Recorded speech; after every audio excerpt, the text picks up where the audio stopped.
But considering how well you're adapting, I'd say we can move on whenever you'd like. This feels very real. The man was starting to smile as he took a few more tentative steps to get his bearings. Like, the normal Sims were good. But this is absurd. This isn't just simulating sensory experiences. Your consciousness is directly participating in the digital environment. Nan explained while carefully watching the man's movements. As your mind adapts more and more, you will have greater control over both yourself and the environment around you. Huh. Ew. Kinda reminds me of a really old movie they've done a few remakes of over the years. Mick replied, while jumping in place a few times. Is there a mirror that we're gonna travel through? We could just use the door. Mazer replied with a hearty chuckle, while motioning towards what looked like the same door Mick had entered the simulator room through. If you're ready, of course. Let's go. The Martian rebutted, while taking a confident stride in the indicated direction. As the group approached the door, Mick almost skipping as he followed behind. There was nothing that indicated what was behind it. It was simply a metal and polymer panel set into the wall and slightly stylized in the preferred aesthetic of the Anishinaabe who designed it. As Nan lifted their hand towards the control panel as they were opening any other door, Mick was almost expecting to see the hallway of the Anishinaabe assault cruiser he knew he was in. However, as the door slid open, an almost blinding light filled his vision. As his eyes adjusted, he felt compelled to walk through the now open doorway. In an instant, Mick now found himself standing in an immaculate clearing in the middle of a massive forest. Turning slowly to gauge his surroundings, he could still see the door behind him was open, and both Mazer and Nana were stepping through it to join him. However, rather than any sort of walls or separating feature, the frame simply stood against the open air. Breathing in deeply, the sense of blooming flowers, fresh fruits, and clean air filled a void in his soul he didn't even know existed. As his eyes wandered, they came to rest on a picturesque cottage, lovingly covered in carefully pruned overgrowth. What he was seeing reminded him more of fairy tales than any sort of virtual environment. There was a light crunching of leaves just outside of his peripheral vision, which caused Mick to turn and see someone quickly approaching him. Dad, you're finally here. The Gardens of Deathworlders, Part 20. Oof! Mick let out sharply, in reaction to almost getting plowed over by the digital person who had leaped to embrace him. Though the force of impact was somehow both as stiff as a tidal wave and as soft as a falling leaf, the man found himself able to effortlessly hold up the woman who had wrapped herself around him and now had her feet dangling off the ground. Despite something in his mind telling him should have been expecting a child, or at the very least a younger person, it was a fully grown woman who he was now hugging tightly. Despite the fact that all he could see of her at the moment was the back of her floral ribbon dress, in his soul he could feel something so pure that it completely overrode all of the confusion he had been experiencing since entering the simulation. Everything around him looked, felt, and even smelled so real that he was starting to forget that he was in a virtual environment. For just a moment, he allowed himself to pretend he was in the real world and actually embracing his digital child. Well, howdy there. Mick hesitated as he wasn't sure what name he should be using for his AI daughter. Aspen. The woman's voice was a mix of excitement, bliss, and something so intense that Mick couldn't describe it. as she slowly pried herself from the embrace. The aesthetic she had chosen made it clear that Espen had taken her name to heart. I hope you don't mind, but I took out the sloppy drunk part. I will happily accept whatever you choose. As he looked at the way his daughter had chosen to represent herself, Mick couldn't help but let a fatherly smile form across his face. And now I'm actually a bit embarrassed by that and Bo Dubai thing. It should have been Wen's Espen, the beautiful raccoon. Despite Espen's face being half covered by a black and white painted porcelain mask, Mick could still see her smile grow incredibly wide and cheeks begin to blush. Her long, flowing ribbon dress twirled and raised slightly as she spun in place, barely able to contain all of the emotions she was experiencing. The design and details of her outfit were a cross between what Mick knew as the traditional style of his tribe, elements of the clothing he had seen Tens wearing, and somehow embodied both industrial science and untouched nature. Black carbon fiber lace and bright neon floral patterns were set onto simple white and tan fabric cloth, and intricate black and brown leather workings. Though the raccoon mask was just a bit quirky, the entire ensemble was a harmonious fusion of modernity and tradition that Mick had never seen before. Do you like it? Espen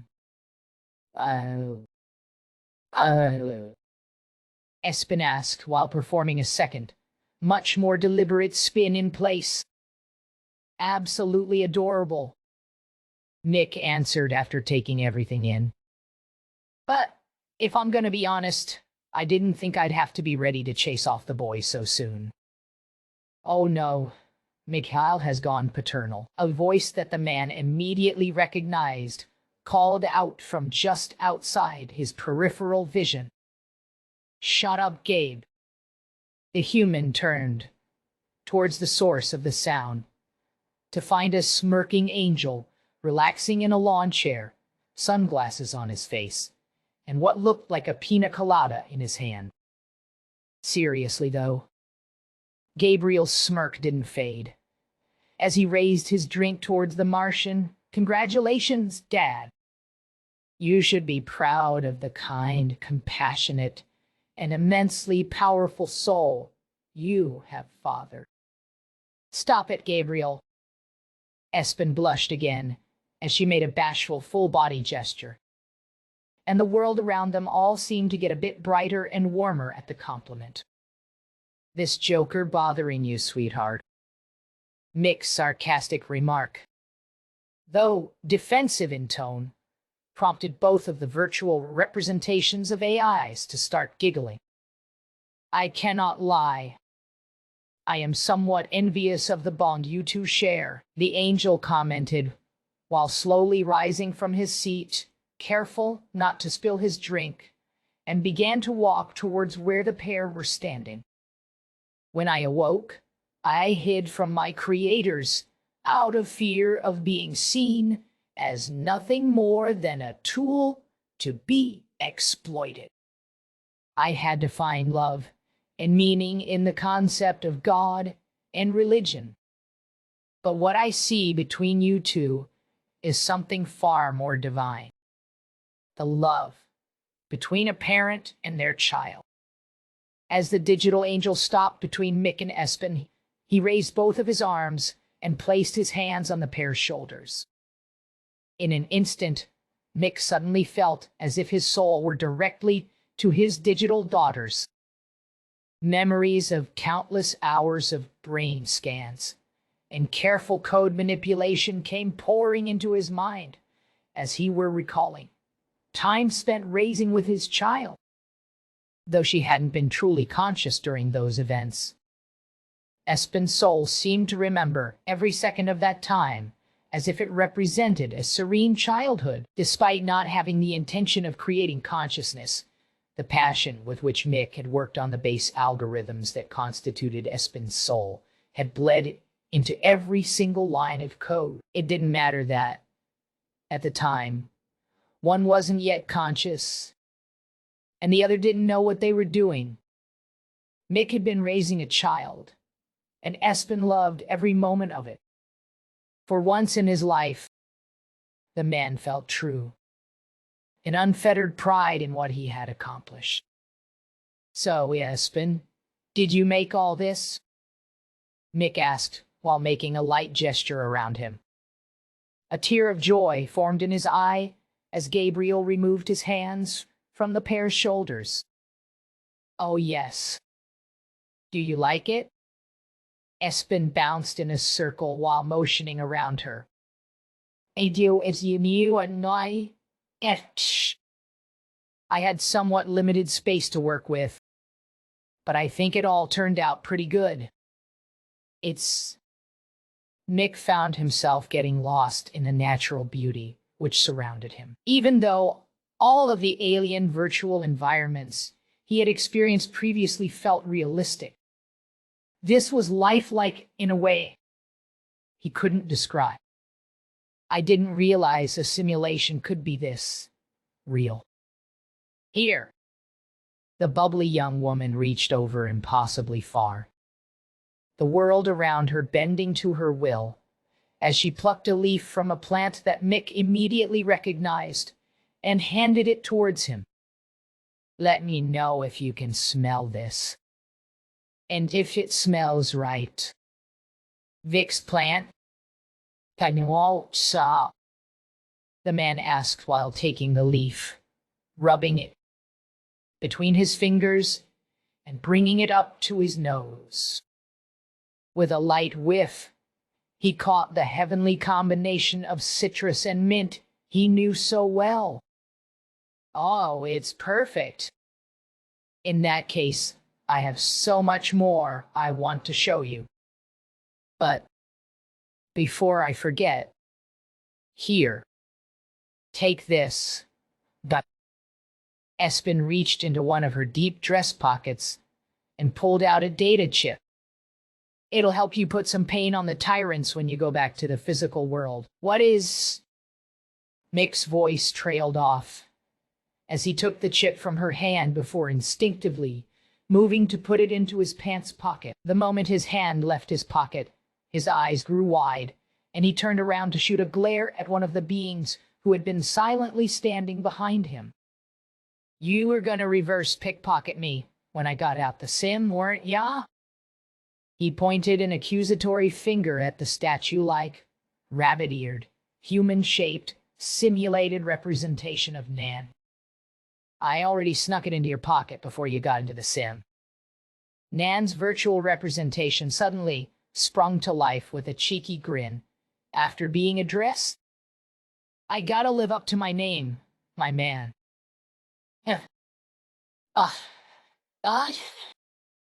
Espen's giggling caused Mick to turn back around to see her covering her mouth in a way that barely hid her devilish smirk. "Clever girl." The satisfaction in Mick's tone and expression were clear as day. "Did you use my brain scans to make this?" "Actually, I used yours and Terry's." The woman's response immediately caused the man to look down at his pocket. "But Mazer could probably explain that better than I can." "It's kind of a long story." Mazer began to approach the pair while explaining. "But the gist of it is, I was already using representations of Nemashek, dogs, as the basis for the quasi-sentient control A's that I breed for the Anishinaabe's BD series mechanized combat walkers. Having access to the brain scans of a dog which was already bonded to you made the whole process infinitely easier." "How do you know about dogs?" the Martian asked in a deeply confused tone. "Again, it's a long story." Mazer suddenly looked like they were reliving one of the most tragic moments in their life. As a tear formed in their virtual eyes, It was clear they were still deeply hurt by what they were about to explain. But the Arnhelians abducted a few dogs alongside their Anishinaabe masters, however. Not enough to establish a healthy breeding population, though I had the unbelievably good fortune of spending several hundred years with the adorable little creatures. Well, the population had lost much of their immune strength over the years, and I did everything I could. The human-like representations of the AI looked like it was about to break down into tears. Mick didn't hesitate. He immediately wrapped Mazer tightly in a loving hug before the AI's tears could really begin to flow. Though a wave of grief rushed over him the instant he was in contact with the being, he mustered every ounce of his will to recall the emotions he felt towards his own dog. He thought back to the moment he brought Terry home as a puppy and gave her a name. He pictured all the time he had spent playing with, training and caring for his companion and guardian. When he brought up the memories associated with Terry's pregnancy and her litter of strong, healthy puppies, he finally felt the pain in Mazer's heart should begin to fade. The unbridled emotions Mick felt through this virtual contact slowly faded from an undying grief to hope and excitement for the future. You will be with them again. I promise, Mick whispered into the AI's ear before slowly releasing the hug. Earth has more dogs than they know to do with. As soon as I get back to the real world, I'll start making calls to shelters and rescues. I would like to show you something. The androgynous digital being's tears seemed to evaporate away as a warm smile began to form on their face. If that's all right with you, Espen, I don't want to interrupt your time with your father. Of course. Espen began hopping up and down and patting her hands together excitedly. With a lightning-quick motion, she shot one of her hands forwards and snapped her finger, triggering a waist-high wooden gate to manifest just behind Mazer. I love your little monsters. The extremely realistic nature of the simulated environment was starkly contrasted by the seemingly magical appearance of the small divider. Just like the doorway he had walked through to enter this artificial, natural space, the aesthetically simple gate was just there, the supports and top of the posts framing it against the grass and wildflowers of the clearing, and seemingly unconnected to anything, which would denote a separate space. As Mazer reached over to unlock the latch and allowed the gate to open on its own, Mick had a tingle of fear at what he would see on the other side. However, once it was open, and the man could see the furry little creatures on the other side, he instantly fell to his knees and threw open his arm. Puppies! Mick shouted with so much uncontrolled excitement that everyone around him felt it. Before he knew it, the pack of equally excited digital animals burst from where they had been seated and pounced on him, tails wagging vigorously, though their kisses weren't as slobbery as he had expected. Everything about this experience was perfect, from the sound of their barely controlled whines to their weight as they tried to climb on top of him. And even that new puppy smell, there was nothing about this that he could distinguish as being different from a swarm of real-life puppies. In a flash, both Eason and Gabriel had joined him in coddling their furry little beings. However, as the dogs piled onto them, Mick couldn't shake the feeling that the excitement the animals were experiencing was somehow muted compared to everyone else's. Despite everything in this virtual reality feeling absolutely real, up until this point, there was something different about these adorable puppies that the man simply couldn't put his finger on. Sadly, they aren't sentient like real dogs. Mazer answered Mick's question without him even knowing how to ask it. Besides, the legal implications.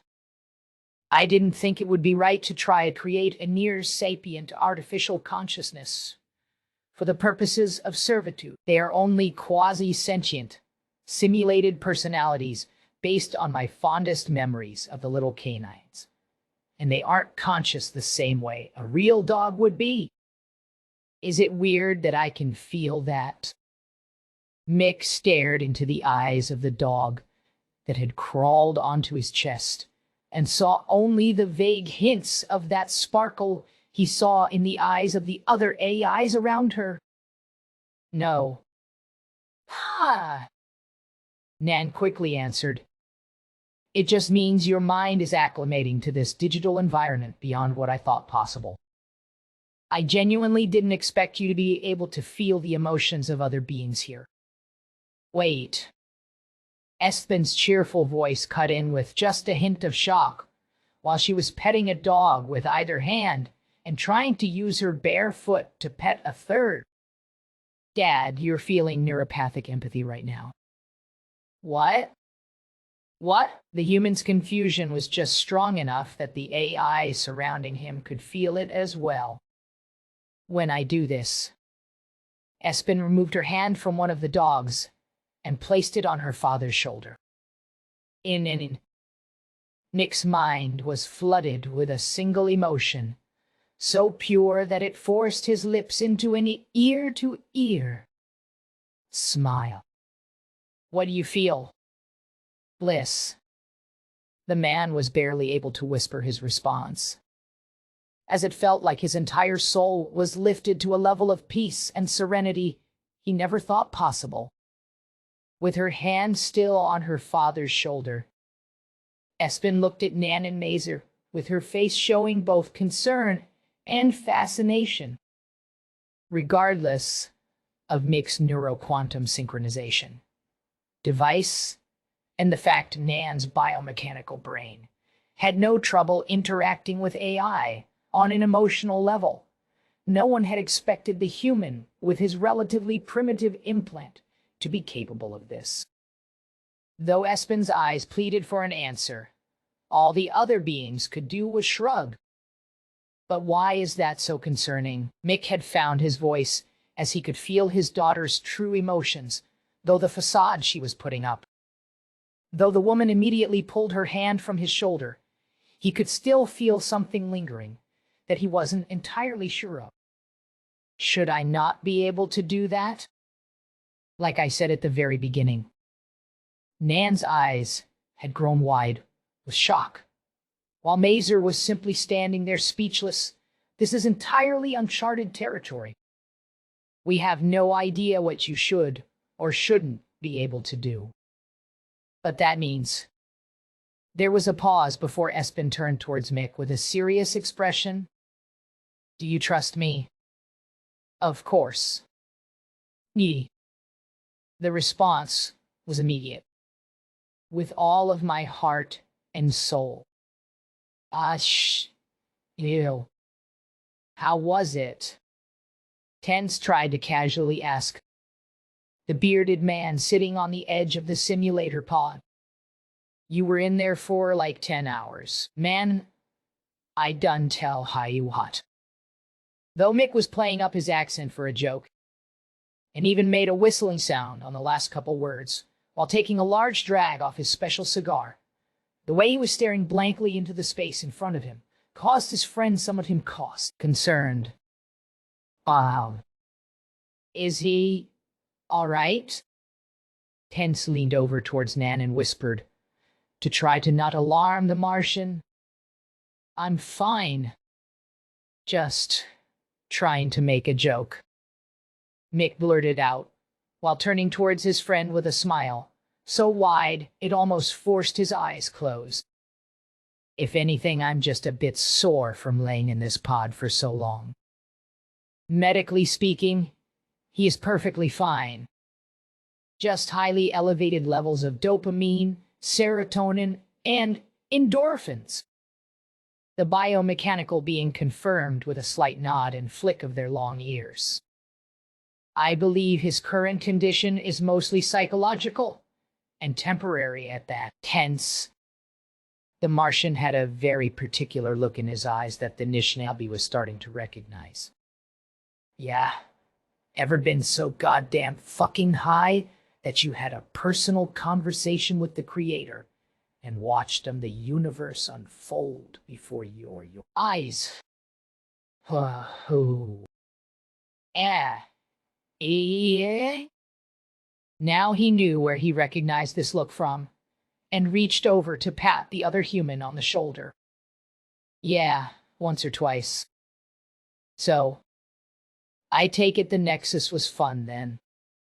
Yeah, dude, you could say that. Mick took a long drag off his cigar while staring off into space to collect his thoughts. Did you know that AI, singularity entities, and other true hive mind species communicate with each other purely through emotion?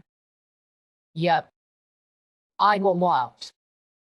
Tense nodded while looking over towards the singularity entity in the room. I think I learned that when I was like 12 or 13. I only remember because Nan taught the class. It's kinda like a form of empathy, right? Nah, empathy ain't even come close to this man. As Mick moved to pass Tens his special cigar, the Nishnab, who took it and leaned against the empty simulator pod next to them to relax while listening to this explanation. Like, I'm a fairly empathetic person. I ain't claiming to see auras or some shit.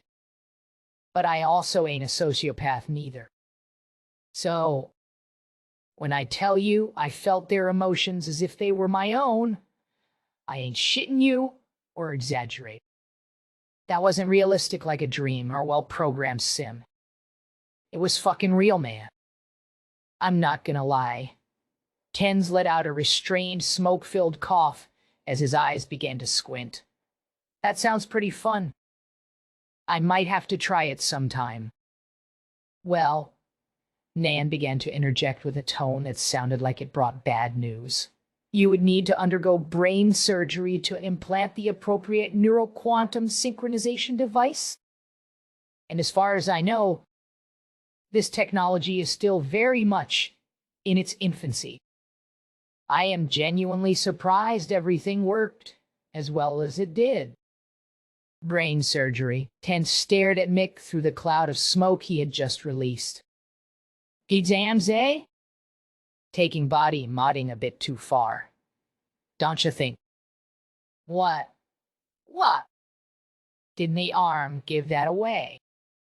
Mick immediately started cycling his cybernetic arm through the full inhuman range of motion it was capable of.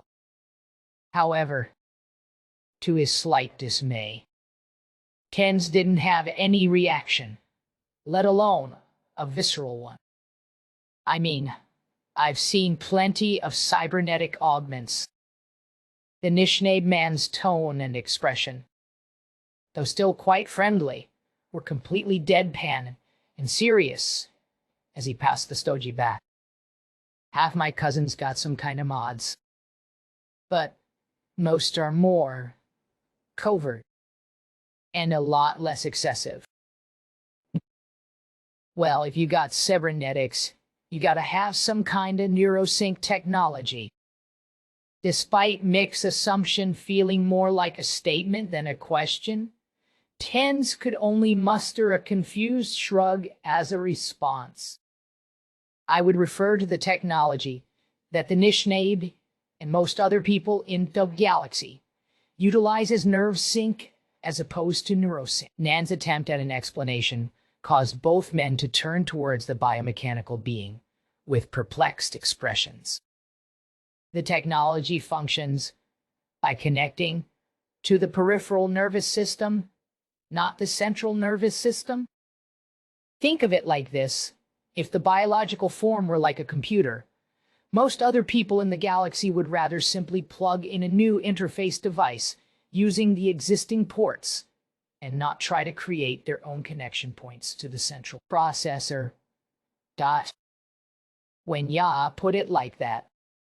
The Martian bellowed out a thick cloud of surprisingly sweet-smelling smoke as he began laughing and coughing in equal parts. But hey, at least I got sub 5 millisecond reaction time. Can't do that if you're piggybacking off nerve fibers.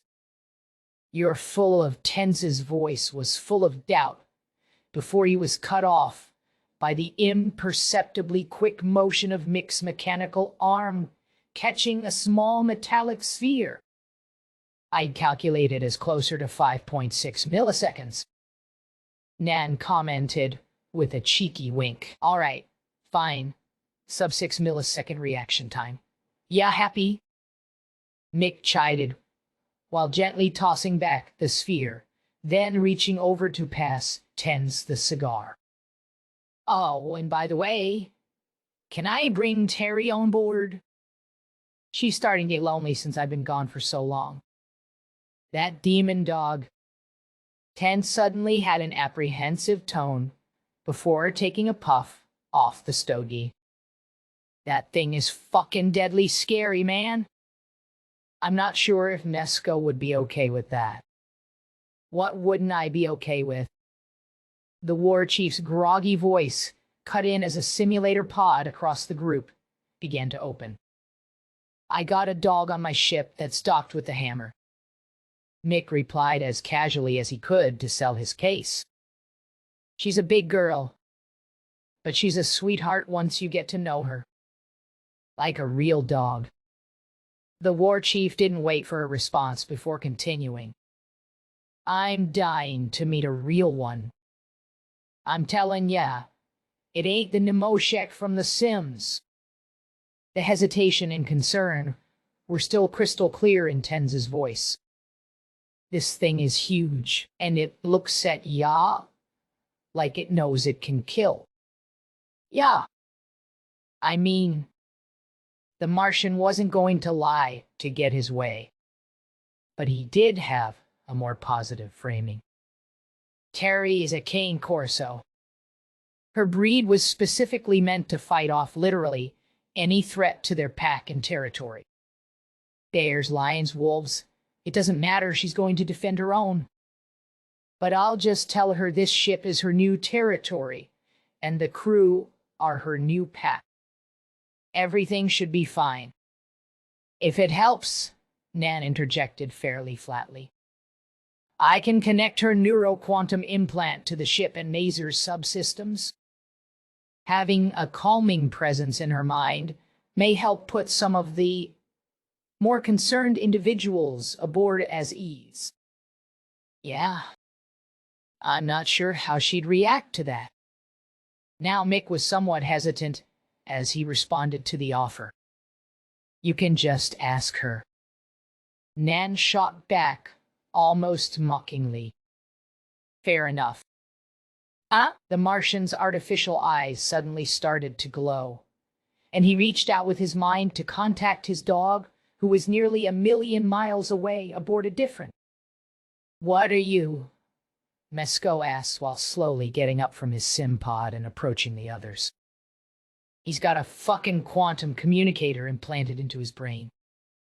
Tenz scoffed while blowing out a thick cloud of smoke and passing the special cigar towards the war chief. In his brain, the response was deeply shocked as the man reached for the smoldering cigar to try out this new smoke. Wow. Anne. Mick's expression was now a mixture of surprise and satisfaction. She's down, and she'll even let you bring her over here without me. It's settled then. The war chief announced with a commanding tone after taking a deep puff off the cigar. We'll meet our new guardian, and you can get some food and rest.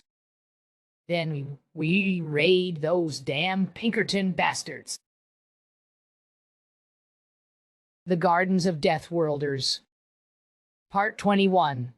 See Tenz, like I said, nothing to worry about. Nensko had an incredibly satisfied smirk on his face. I can't believe you were scared of that no-no-mish. Yeah, it looks like a good dog right now. In contrast to the war chief, Pence couldn't shake his sense of apprehension. She was acting different on Mick's ship. To be fair, she isn't in guardian mode right now, like she was back on my ship. Though Mick was smiling, there was a hint of caution in his eyes as he carefully watched the scene in front of him. While nonchalantly reaching up and gently stroking the poofed-out mass of gray feathers sitting on his shoulder, he continued, "This isn't her ship, and I'm not in any danger. I could send her the work command, but she's having way too much fun.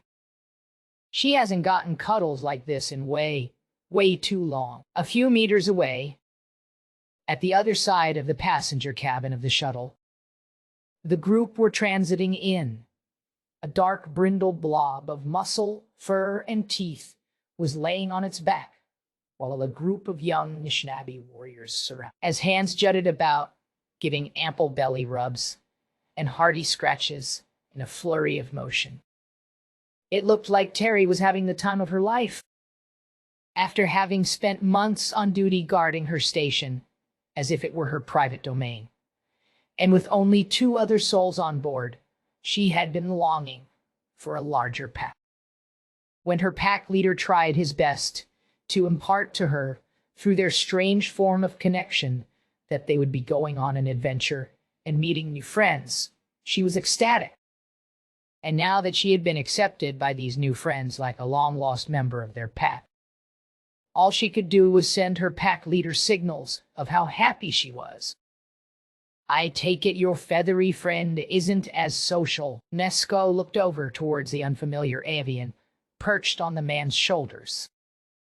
"Nah, Biddy's a grouchy baby sometimes." As soon as Mick said the bird's name, it opened one of its eyes and looked around with a noticeable amount of irritation.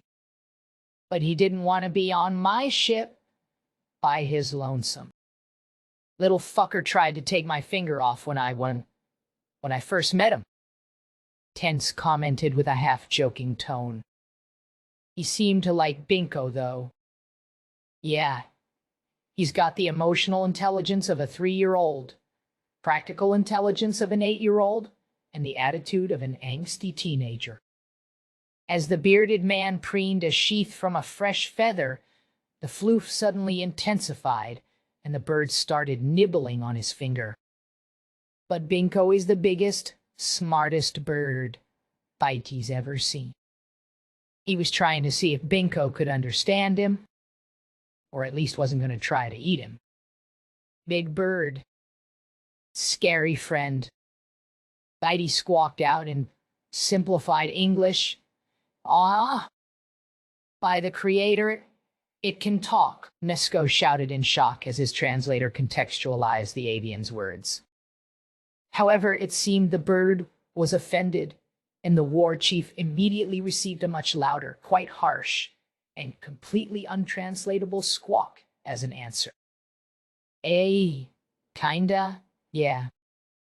But that's about the most complex thing he could say in English." Mick shrugged his synthetic left shoulder, the one that didn't have a bird on it, while gently grabbing onto Bitey's beak. He recognizes some words and can mimic pretty much anything he hears. "I am..." Sometimes he just says shit, 'cause he likes the way it sounds.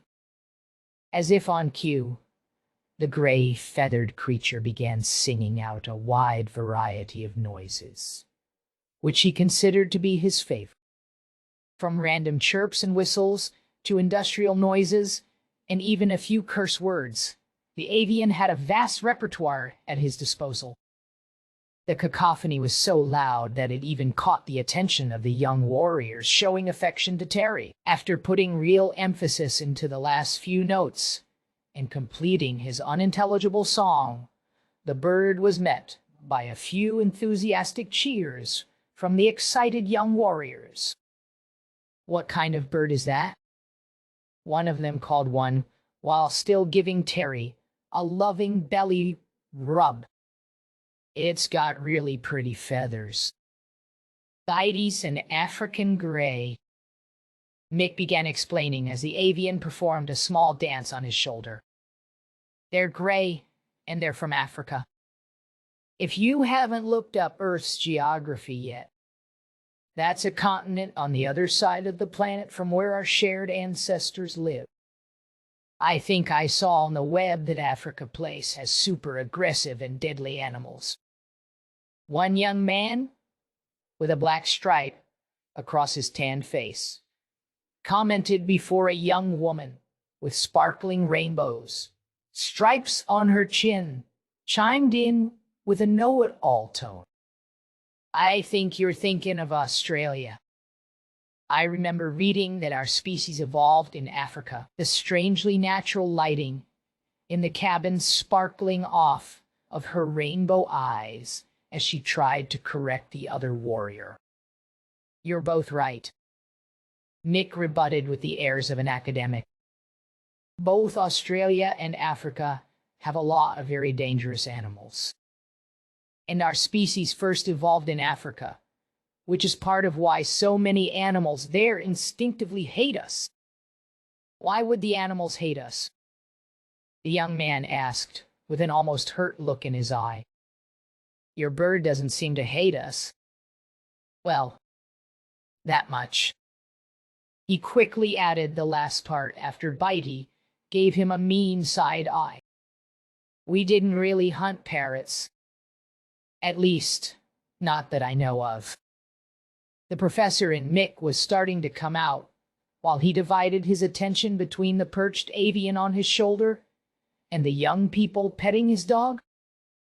Most of the animals we evolved alongside in Africa are only around today because they learned to be very, very aggressive towards humans as a survival instinct. Well, and we chose to start trying to protect them instead of just killing them after a certain point. But by then, there's a reason why the GCC has us labeled as apex predators. Metzko began filling in. As it was clear the Martian felt a personal guilt over actions beyond his control and performed by people who were long dead. How many ascended species can naturally outrun us? How many can endure the acceleration forces we can handle? And what other species have the combination of strength, speed, and reaction time that we do? Any species who knows what we're capable of, especially if they evolved alongside us, should fear us. But y'all seem to be getting along with other species just fine, though, right? Mick looked over at the war chief with a hint of confusion. Or is that just tens? I mean, we get along with most people just fine. Metzko suddenly had a coy look in my vibrant green eyes, while he playfully nudged Tens. But, Tens, here is one of the few of us who has formed a... War chief was moving his eyebrows in a very particular way as he continued. A long-term and intimate relationship with a member of another species, rather than dignifying that comment with a response. Tens simply rolled his eyes at his former commanding officer. That quiz he got ya acting funny, huh? There was a split-second pause after Mick made his comment. Though the translation systems used by the Nishnay took a moment to contextualize what the Martian had just said, Tens was already glowing red from how much he was blushing. What the fuck? Was the only response Tens could get out before the rest of the other Nishnay in the cabin began busting up, laughing. The roaring laughter was so vigorous that soon Bitey joined in with his almost uncanny imitation of the sound. Mick could sense through their neuroquantum connection that the bird had no idea what was so funny. And he knew there was no way the man would be able to impart the meaning of the joke to the bird. However, that didn't matter. It seemed the ball of feathers was simply enjoying the noise and wanted to add his own regardless of the reason behind it. In response to the strangle cackling, one of the young warriors intensified their laughter so much that they rolled out of their seat and were now laying on their back, knees up in the air, and a tear in their eye as they cracked up. Through the hilarity, the young man with the black stripe across his face was able to collect himself enough to shoot a comment towards the warrior on the ground. "I need ye? I heard one of them had you in that position the last time the hammer came to port." Immediately after he made the comment, the young warrior on the ground had shot out one of his feet and kicked the jokester in the knee. In a flash, not only had the seated warrior pounced on the one of the ground, Terry had leaped in between them and was somehow in the middle of the two's wrestling embrace. Though both the young warriors were caught off guard by the sudden appearance of the dog between them, they still seemed intent to wrestle. While the two tried to struggle between each other, Terry was vigorously trying to break up the fight with gentle licking and shoves with her powerful legs. "Knock it off, you two!" the rainbow-eyed young warrior woman shouted with a scolding tone. "You're pissing off the gnomish." "Yeah, nah. Terry doesn't like fighting. She's a good girl, isn't that right?" Nick explained, while sending his canine companion the signal to disengage. "But she can't really distinguish fighting, from actual fighting, unless you give the right signals. She thinks you two are actually trying to hurt each other." "Oh no. I'm sorry, puppy." The young Nishnay warrior with the black stripe apologized to the dog, who had forced itself between him and the other warrior, while slowly raising himself off of them. "And you kick like a gatinini, Yalwina." "Gatinini?" the Martian asked, despite his translator contextualizing it as the name for an animal. "Wait, aren't those like little gnomes type things? Like fae?" There were looks of confusion from each of the Nishnab in the room with him, which prompted him to try to explain, and further cemented his regret at not learning his traditional language better. "I thought Gadneni were like Neto." Spirits? Pies? Oh yeah, I think I remember that from a language history class." As the woman looked up to think back to her classroom time, the action caused the vibrant colors in her eyes to sparkle as if they were being illuminated from behind, the telltale signs of a cybernetic modification. As if reciting from a book, she continued, "When our ancestors arrived on Skegpiwen, one of the first native fauna they saw was a small, partially hairy, and quite curious primate that would enter their settlements and tried to steal things, or occasionally leave random things behind. And they're very, very fast. So our ancestors named them after a mythological spirit that they resembled. So they're like the raccoon monkeys." Mick asked while thinking about the semi-wild population of the animals that had established in Aram, after a few failed experiments at using them to clean up after people. "Do raccoons get into your trash and then get offended when you try to get them out of it?" Tense asked, before quickly recognizing the animal's name in Nishna Bemwin. "Also, isn't that the name of your ship?" The sloppy drunk raccoon. "Yay." Mick began to answer both questions at once when he was cut off by the intercom. "Beginning docking procedures with the spirit of greed and avarice in 1 minute." The pilot's voice seemed slightly giggly, as if they had been listening in to the shenanigans in the passenger cabin, before quickly cutting back out. "So, you think these two will be okay without you supervising them?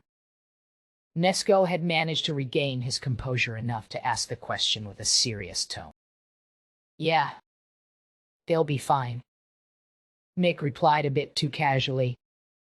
Just give Bitey somewhere high to perch on, and don't fight in front of Terry. But also, there was noticeable hesitation before the Martian continued. Why is that ship named that? Isn't that the Win? Yes. Nesco cut him off before he could finish the word. But it's summer on Skegpiwen, and we only say that word during the winter. Ah, fair enough. Though the Martian was aware of the taboo against saying that word at certain times of the year in his own culture, he didn't know it continued with his distant kin. My bad. But we call it that because it is one of the worst things we've ever created, Tense half explained with an almost ashamed look on his face. As bad as your atomics may be, the main weapon of that ship is much, much worse. It's one of our 3 planet crackers. What do you mean by planet cracker? Mick saw the look and genuinely wasn't sure how to react. Like, it can literally crack planets. Yes, it can crack open planets. As in, expose the core. Nesco tried to clarify. Though it was clear, the statement was still hard for the Martian to believe. But we've mostly just used them for mining operations on smaller planet-like bodies in otherwise barren systems. Shit, was all the bearded man could say, while staring for a moment before continuing. What do you guys use? Antimatter bombs, or some shit. Something like that. The war chief was hesitant on giving details until he suddenly remembered whose mech he was borrowing. Super long story short, it's an array of larger versions of the positron cannons that you bought, which can bore a hole through a planet's crust. Then we fire a slug of hyper-dense antimatter at near luminal speeds into the mantle. That'll usually blow out a good chunk of the planetary surface and expose the core. Before Mick could say anything in response, his mind racing while trying to calculate the amount of energy required to do that. A soft thud rustled the cabin, and a strange sensation came across his body, as if the gravity changed. Looks like we're docked. Tense chimed in while a light next to the airlock door changed from green to blue. I'll show you the room we got set up for your pets. It's meant for Croak and bigger avians like that, but I think Bitey will still like it. Eight. You. Yeah. Yes. Hey. Yo. Tense's voice rang out in Mick's ear, though all he could see around him were cramped metal and polymer wall panels. Born ready. Even though it felt like every fiber of his body was locked tightly in place, there was something freeing about the sensation. About you. This is my favorite part coming up. The excitement in the response was palpable. Orbit insertion in 30 seconds. An automated version of Mazer's voice interrupted through the comlink, and a countdown timer appeared on Mick's HUD. Weather over the target is clear, and drop conditions are optimal. Good luck, and make your ancestors proud. All right, Helldiver. Nesco's voice came thundering into Mick's ear with a calm rage.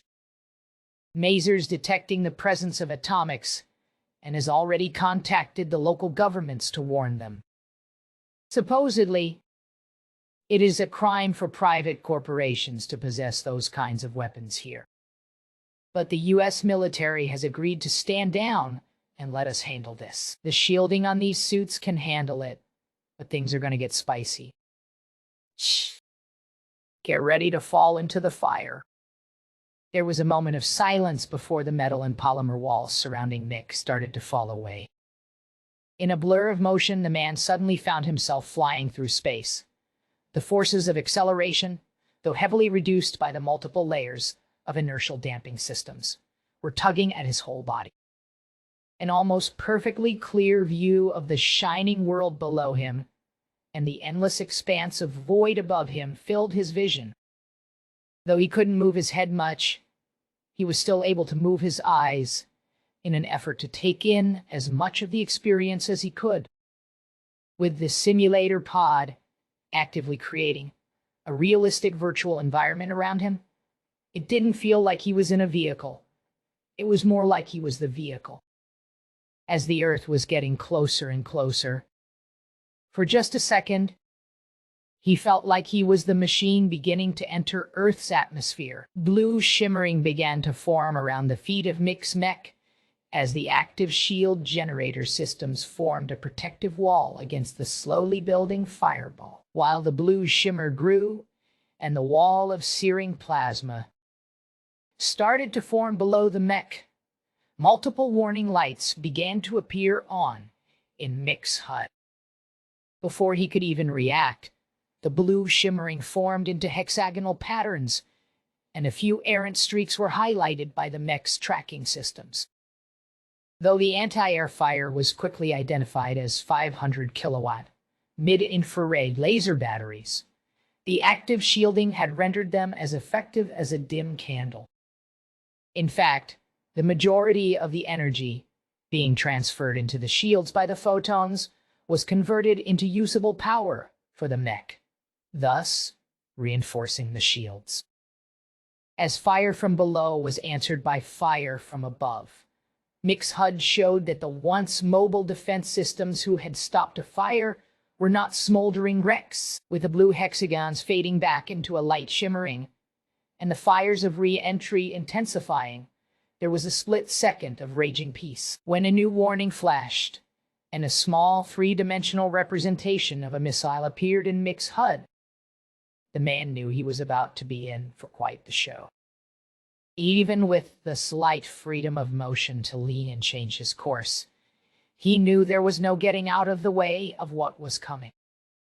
As his adrenaline went into overdrive and his heart started to race out of pure instinctual fear, he felt the pulsing reactor powering his war machine begin to speed up in anticipation. Maximizing shield output.